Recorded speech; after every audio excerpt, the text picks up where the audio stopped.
السلام علیکم ورحمۃ اللہ وبرکاتہ۔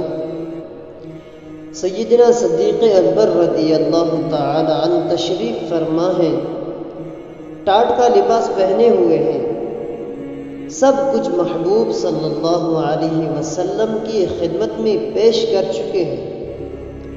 اوپر سے حضرت جبرائیل علیہ السلام اترتے ہیں۔ جبرائیل امین علیہ السلام نے ٹاٹ کا لباس پہنا ہوا تھا۔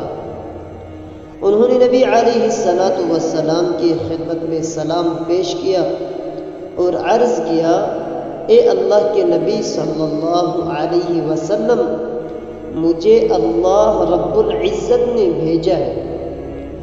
وہ ابو بکر صدیق رضی اللہ تعالی عنہ کے عمل سے اتنا خوش ہیں کہ انہوں نے آسمان کے سب فرشتوں کو حکم دیا ہے کہ تم بھی صدیق اکبر رضی اللہ تعالی عنہ کی طرح ٹاٹ کا لباس پہنو۔ اسی لیے میں بھی ٹاٹ کا لباس پہن کر حاضر ہوا ہوں۔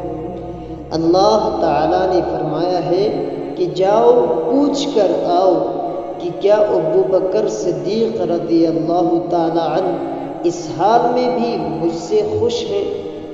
سیدنا صدیق اکبر رضی اللہ تعالی عنہ نے سنا تو ان کی آنکھوں سے آنسو آ گئے اور کہنے لگے، میں اپنے رب سے ہر حال میں خوش ہوں۔